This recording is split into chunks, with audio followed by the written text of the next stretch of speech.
is so good. It's so good the keeper doesn't think I can get there, but defensively, goalkeeper, they struggle to score goals. United have so many issues, it's crazy.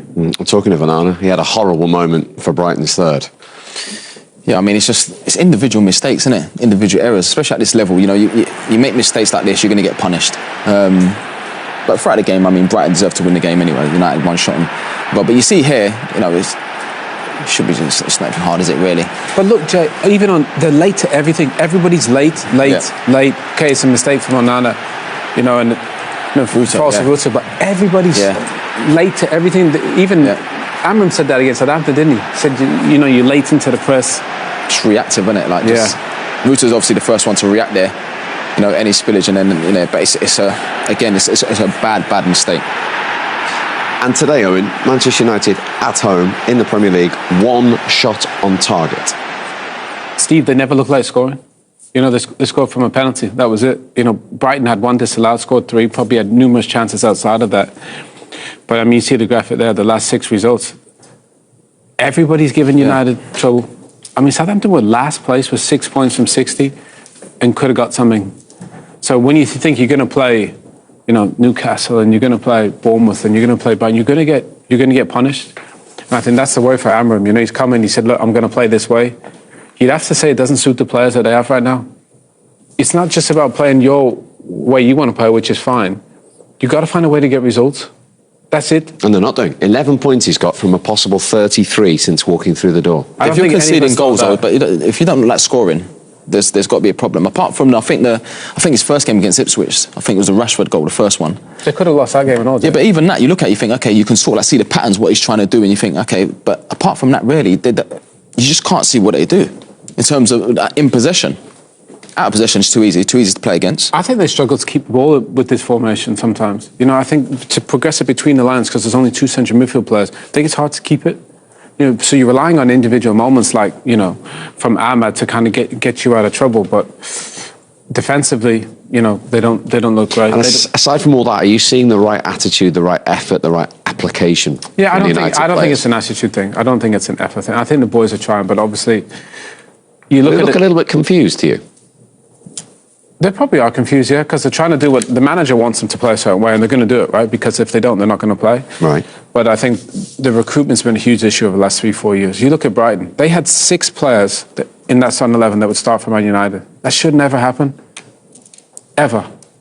With the utmost respect, they shouldn't have players that get into a United team. They shouldn't even get in the 18, and they got 6 that would start at Man United. So it goes back to recruitment. You know, how much did Ten Hag spend? 600 million.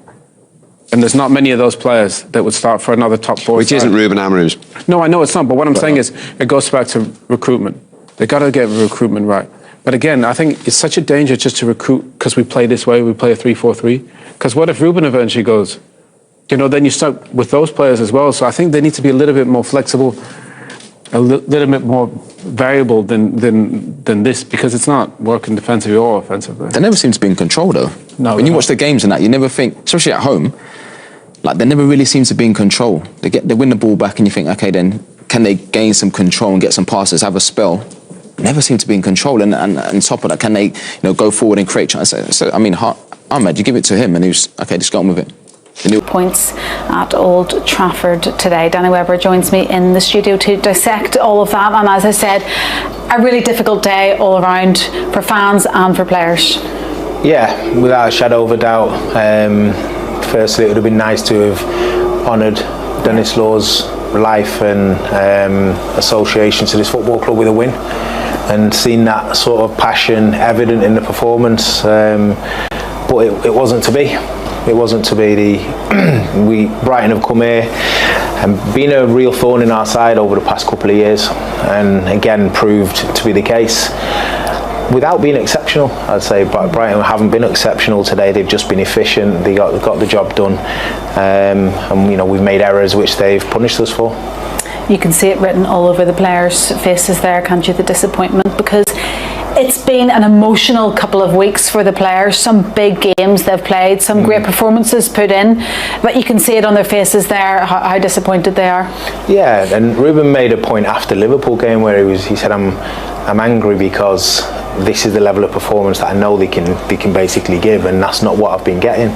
And it's emotional, because you have the high of Liverpool, the high of Arsenal, and in between that you've got the lows and the performances that, you know, we want to see better. So the consistency, your Liverpool and your Arsenal game is your standard, and of course they're top opposition, but we've got to do it against, you know, clubs like Brighton and Southampton and so on, and have that level of consistency. And I think that's the biggest task that this squad of players stroke Rúben have got to get hold of, really.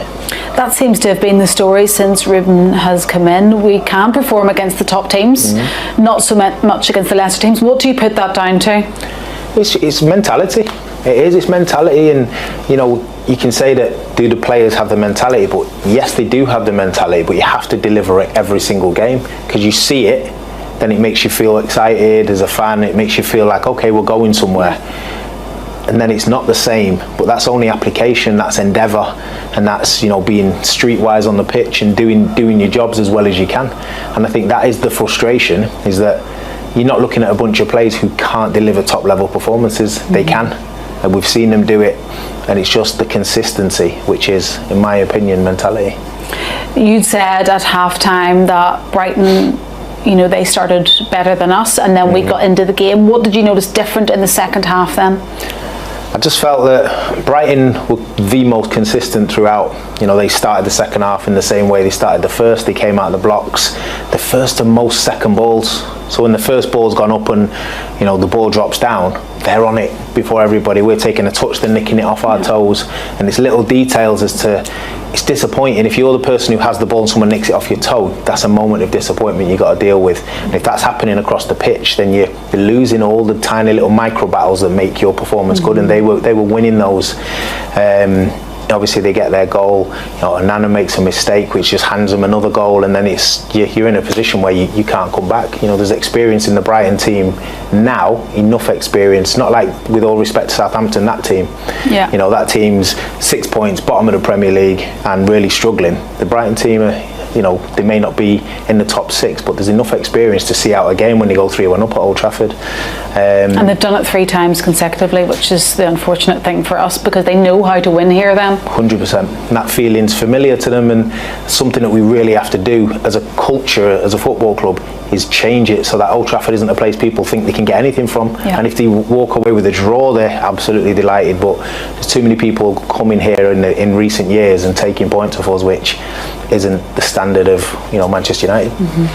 Okay, thank you, Danny. Let's turn our attentions to more tributes to Dennis Law. Neil Rutter kind of summed up a little bit United's day on the pitch. Here in Matchday Review, we'll attempt to unravel what's just happened and bring you some reaction from the dressing room as well. See what our manager, or head coach, shall I say, Rúben Amorim, thought of that performance and the result, which leaves us in 13th place in the Premier League. So hell of a lot of work to do. Danny Simpson alongside me. We've got Danny Webber up in the studio with Helen. We'll go to them shortly. Your reaction, though, Simo, to that defeat? Yeah, I think it's disappointing, but then at the same time, at home recently we've not been great. Southampton the other day we weren't great, but obviously Ahmad got us an hat-trick and pulled us out of the bag. Brighton are obviously a way better team than Southampton, and they're organised, got some great players.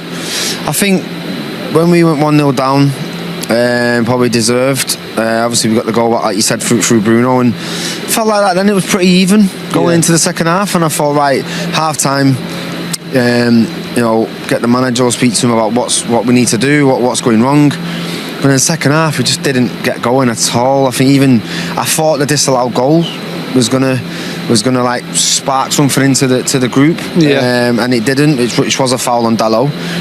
And then it was a cross at the back post between Mazraoui and Onana. Can you stop the cross? It was a great goal from them, to be fair. Great cross. Mitoma at that far post just got a toe to it. Got a toe before Mazraoui, and then obviously the mistake from Onana, which we're all there to see. And sometimes your players make mistakes. What can you do? And when you're the goalkeeper making a mistake, it invariably ends up in a goal, doesn't it? Yeah, more often than not. And the lads look like they were looking at each other as if then we're all looking as fans or as pundits saying, you know, what have we got up top to try and get back into the game? And we didn't have much up there, which is unfortunate. We brought Højlund on, and We just never looked like a goal threat going into the second half. Just didn't get going, and eventually Brighton deserved to win. Yeah, and it's another game where we conceded the first goal. They say the first goal is so important. Okay, we managed to bounce back against Southampton, but you can't keep conceding the first goal in matches. No, you're giving yourselves a mountain to climb straight away, especially at home, because I've been here as a player. I played here for United and against, and if you go 1-0 up here and this crowd, it can intimidate the opposition, and we're not using that to our advantage. We're giving them teams are coming here thinking if we nick a goal first, then we've got a chance. And listen, we're just not using what Old Trafford is. We can't keep going 1-0 down because he said it's. I don't think we're good enough at the moment to keep coming back from that time and time again. So it's something that needs to be addressed, whether it's concentration or what, I don't know. Right, we'll shortly head up, get the thoughts of Danny Webber in the studio with Helen. Before we do that, let's get to the analysis of our commentators. Ready and waiting to talk to manager and players, Ben, but disappointing afternoon for Manchester United. Got themselves level, but then maybe a couple of errors in the second half leading to 2 goals. Yeah, I mean, I don't think there's a maybe. There were a couple of errors in the second half, but that aside, they started the second half the same as they did the first, and you can only see that the goal was going to go in at one end. Not the way that it did, obviously, but it was Brighton the ones that were really carrying the momentum, and I didn't think they played particularly well, certainly not the Brighton that we're used to seeing, but with the aid of the 2 mistakes, then they've come away from here 3-1, and you have to couple that with the fact that Manchester United didn't do anywhere near enough in the second half. There was no real urgency. Diogo Dalot did everything he could to keep making those runs and trying to get in behind, and Ahmad obviously was doing his utmost, but I just didn't think that there was the urgency or the quality there today to get anything out of that. Is the frustration for people that we've seen how good Manchester United can be in games of football, and we saw it today in long spells United were the better of the 2 sides, just unable to sort of make hay whilst that sun's shining. Yeah, and I think that is it's been part of the undoing, and certainly there is a frustration there that we know what this team can be capable of, and that's why people will leave the stadium here today thinking we've had quite a good start to 2025, but it's come away now, and we do get ourselves into positions where the final ball, I think I counted on 3 or 4 occasions to say where the ball was pulled into somebody, and there was no finesse into getting the ball towards goal. It was hitting players all the time, and that's frustrating for the players themselves. So I can understand where they're coming from, but yeah, it's a difficult afternoon, obviously a very sombre afternoon, and the football was very disappointing. Just finally, Rangers next for Manchester United. That comes up in midweek, an opportunity to get back on the training pitch, try and iron a few things out and go again on Thursday. Yeah, of course they will, and that is an atmosphere. I know it was a little bit different today, but they will be bringing a lot of noise, and obviously they've been going quite well in the Europa League as well, but this is a chance for us to consolidate our position, to get ourselves into the top 8 so that we don't need a playoff game, and hopefully don't even need to go into Bucharest and win in the final game, but it'll be a proper atmosphere that on Thursday. Speak to head coach Rúben Amorim, and hopefully a player as well down here in the interview area very shortly. In the meantime, back to you guys. Thank you very much indeed. Yes, the guys there mentioned Rangers. That will be the next home game in just 4 days. As we spoke about before, the games just come so thick and fast at this time of year. Let's have a little look at the next 5 fixtures that we have. We have to acknowledge the moment and not going around the problem. Everybody here is underperforming. No matter what the circumstances, we are underperforming. And we have to accept that it's unacceptable to lose so many games. In 10 games in Premier League, we won 2. I know that. Imagine what is this for a fan of Manchester United. Imagine what is this for me. So we are getting a new coach that is losing more than the last coach. I have full knowledge of that. Like I said, I'm not going to change, no matter what. And I know we can succeed, but we need to survive this moment because I'm not naive. And I know that We need to survive now. So we are being the worst team maybe in history of Manchester United. I know that you want headlines, but I'm saying that because we have to acknowledge that and to change that. So here you go, your headlines. Really important, not just for them, but for all the players. Your life as a footballer has cycles and moments, and sometimes in 1 week your life can change. And you can see Altay. Against Tottenham, everybody was pointing the finger for Altay, and I understand that. And today, he was our hero also. Joshua, a few weeks ago, had a small problem with our fans, and today, every time he's going on the pitch, you feel that the support from the fans, and then he has the last penalty. So the life is like that, and you have to continue humble, to work every day. Your time will come, and so it's really important for them. Not just for them, but for his teammates. I don't know. We'll see. He's a player for Manchester United. We'll see. He have to work. He have to represent his club, and he loves his club. But I have to make choices. Already spoke about how I make the choices. So it is what it is. So let's continue. Let's see the next game. And like I said, I have to make a selection.